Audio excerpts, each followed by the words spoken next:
यहाँ पर तुमको दे रखा है A12 और D बराबर 3 और A और SN हमको निकालना है। यानी कि 12वां पद दिया है, कॉमन डिफरेंस यानी सारवांतर दिया हुआ है, तुमको A और SN का मान यहाँ पर तुमको निकालना है। कैसे निकालोगे, चलो हम बात कर लेते हैं। देखो यहाँ से यहीं से शुरुआत करेंगे। सबसे पहला फॉर्मूला लगाना है AN बराबर, हम जानते हैं कि AN बराबर क्या हो जाता है, AN बराबर हो जाता है तुम्हारा A plus N minus 1 into D. अब अगर हम बात करें कौन सा पद दिया हुआ है, A12 दिया हुआ है, तो अगर हम मान लो A12 लिखते हैं, A12 बराबर, तो ये क्या होगा, A plus 12 minus 1 into D. ठीक है, तो ये हो जाएगा अपने पास A12 बराबर A प्लस, अब 12 में से घटा दो तो कितना हो जाएगा 11 डी। ये हो जाएगा तुम्हारे पास। अगर प्रश्न को ध्यान में देखे, प्रश्न को ध्यान से देखे तो A12 दिया है 37, तो अकॉर्डिंग टू क्वेश्चन क्या हो जाएगा, A12 के जगह पर अपन लिख सकते हैं 37 बराबर A का वैल्यू यहाँ पर नहीं है तो A का वैल्यू छोड़ देते हैं।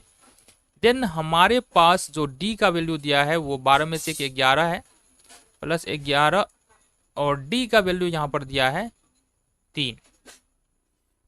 अब इसको सॉल्व करते हैं यहाँ से, तो ये हो जाएगा हमारे पास 37 बराबर ए का ए रहने देते हैं, ये 33 यहाँ से हो जाएगा। अब 33 को अगर इस तरफ ले आए तो क्या हो जाएगा, देखो यहाँ से ए बराबर हमारे पास हो जाएगा 37 और माइनस में 33 को दूसरी तरफ ले जाएंगे ना, प्लस में, उस तरफ जाके माइनस में हो जाएगा, तो इट मीन्स हमारे पास ए बराबर निकल के आ गया 4।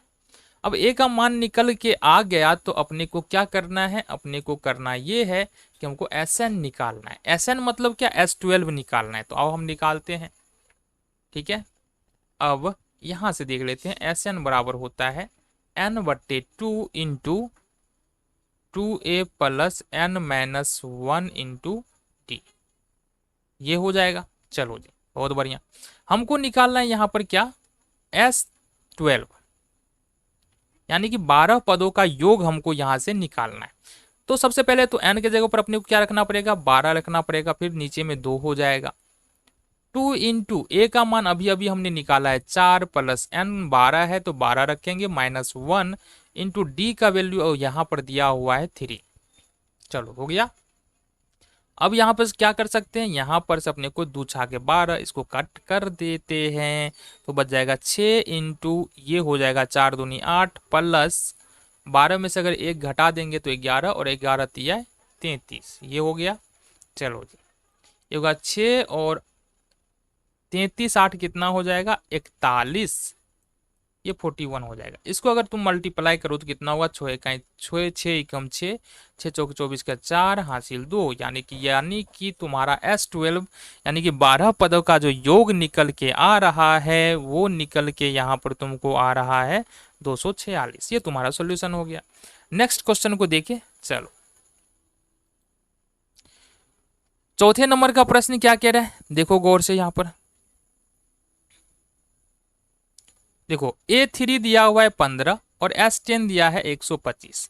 अब थोड़ा सा लोचा है यहाँ पर, उस लोचे से आगे निकल जाएंगे। तो यहाँ पर सबसे पहले तो हमको D निकालना है, देन AN निकालना है। दो बात हमको यहाँ से निकालना है। देखो यहाँ पर सबसे पहला फॉर्मूला जो उपयोग करना है तुमको, A3 दिया हुआ है तो AN वाला फॉर्मूला तुमको यूज करना है।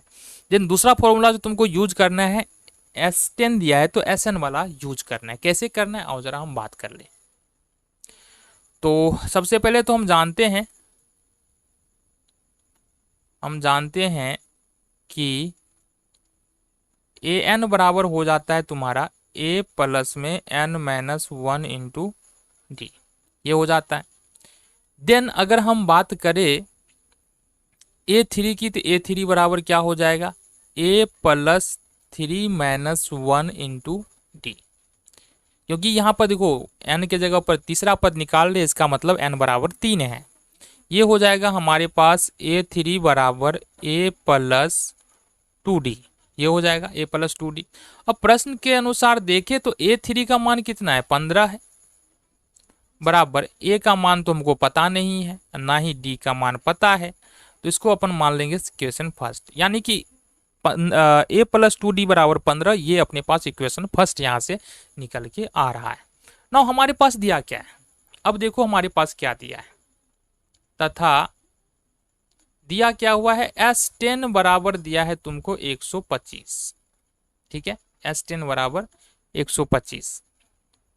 तो इस हिसाब से देखिए तो S10 बराबर अगर लिखे तो हम क्या लिखेंगे, S10 बराबर लिखे तो लिखेंगे n/2 into 2a plus n-1 into D, ठीक है।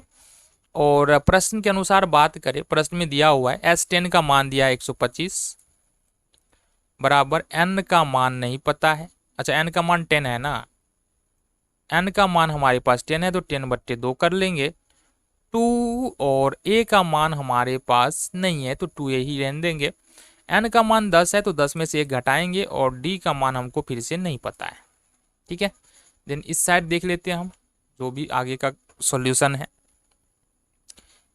अब ये क्या होगा, 5 25, तो ये हो जाएगा हमारे पास 125 बराबर 5 इंटू 2a प्लस 9d, ये फाइनली हमारे पास ये निकल के आ रहा है। अच्छा देखो ये 5 जो है ना इस पूरे के गुना में, मतलब अगर 5 को इस तरफ ले जाना चाहे तो ये इसके भाग में आ जाएगा 125 के, तो यहाँ से क्या होगा 25 पंचे 125। इट मीन्स कि यहाँ पर हमारे पास 2a प्लस 9d बराबर 25 निकल के आ रहा है, ये हमारे पास समीकरण 2 निकल के आ रहा है। देखो तुम यहाँ पर एक काम और कर सकते हो, और वो काम कौन सा है, हम यहाँ पर लिख सकते हैं, माना कि AP का प्रथम पद, AP का प्रथम पद A तथा सार्वंतर D है,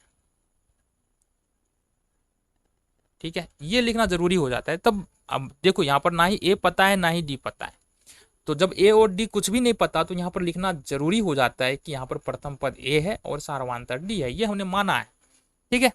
तो देन हमारे पास दोनों समीकरण आ गया। अब लिख सकते हैं from equation first and second से समीकरण 1 और 2 से। समीकरण 1 क्या है हमारे पास, समीकरण 1 है हमारे पास a प्लस 2d बराबर 15, देन समीकरण 2 है 2a प्लस 9d बराबर 25। अब इसको अगर लुप्तीकरण विधि से सॉल्व करें तो हमको सबसे पहले तो a का या b का d का गुणांक बराबर करना है, तो हम a का गुणांक बराबर कर लेते हैं। यहाँ पर 2 है तो 2 से मल्टीप्लाई करेंगे, यहाँ पर 1 से मल्टीप्लाई करेंगे, तो ये होगा a प्लस 2d बराबर में 15, देन ये हो जाएगा a प्लस 4d हो जाएगा ना, हाँ ये थोड़ा सा मामला गड़बड़ हो गया, ये हो जाएगा हमारे पास 2a प्लस 4d बराबर 30 और ये हो जाएगा 2a प्लस 9d बराबर 25। अब अगर यहाँ से सब्सट्रैक्ट करें, चूंकि देखो यहाँ से गुणांक बराबर हो गया, a का गुणांक बराबर है और लेकिन चिन्ह भी बराबर है, अगर चिन्ह बराबर है दोनों समीकरण में गुणांक बराबर है, इस स्थिति में घटाते हैं और घटाने के लिए नीचे का चिन्ह अपने को चेंज करना पड़ता है। तो ये 2a में से 2a घटेगा 0 हो जाएगा, 9d में से अगर 4d घटाएंगे तो माइनस 5d हो जाएगा, और अगर 30 में से 25 घटाएंगे तो हमारे पास 5 निकलेगा। तो अगर d बराबर लिखे तो यहाँ पर क्या होगा 5 और बट्टे में -5, 5 से 5 कैंसिल आउट हो जाएगा, तो ये हमारे पास बच जाएगा -1। तो इट मीन्स तुम्हारे पास जो अगर यहाँ से d का जो मान निकल के आ रहा है ना वो निकल के आ रहा है -1। d का मान समीकरण 1 में रखने पर लिख लेंगे, समीकरण 1 में रखने पर। तो समीकरण 1 क्या है हमारे पास, समीकरण 1 है a प्लस 2d बराबर 15। यहां से देखेंगे ये हो जाएगा हमारे पास क्या, a प्लस 2 इंटू डी की जगह पर -1 बराबर 15। इस हिसाब से देखे तो ये होगा a 2 को -1 से गुना करेंगे -2 हो जाएगा बराबर में 15 हो जाएगा, और इस तरह से निकाले a बराबर अगर 2 को उठा के दूसरी तरफ ले जाएंगे तो ये हो जाएगा 15 प्लस में 2 बराबर में हो जाएगा ये 17, यानी कि 17 हो जाएगा। अब देखो निकालने के लिए क्या बोला जा रहा था, एक तो हमने a और d का मान निकाल दिया, तो हमको निकालना था d और an का मान निकालना था, ठीक है, an का मान निकालना था, यानी कि S10 का मान हमको दिया हुआ है ना, तो यहाँ पर 10वां पद निकालना है। ठीक है, तो इसलिए यहाँ पर S10 बराबर, यदि S10 बोल रहे A10 बराबर यदि निकाले यहाँ से A10 बराबर, तो ये हो जाएगा हमारे पास A10 बराबर हो जाएगा A प्लस यहाँ से 10 माइनस 1 इंटू डी। अब चूंकि हमारे पास ये डी दोनों है तो यहाँ से हम इसका मान निकाल सकते हैं। ए का मान देखेंगे तो ये 17 निकल के आया है और ये हो जाएगा 9, और डी का मान यहाँ से -1 निकल के आया है। 17 में से अगर 9 घटाते हैं तो ये हो जाएगा हमारे पास 8। तो इस तरह से ये हमारा चौथे नंबर का प्रश्न भी यहाँ से सॉल्व हो जाता है।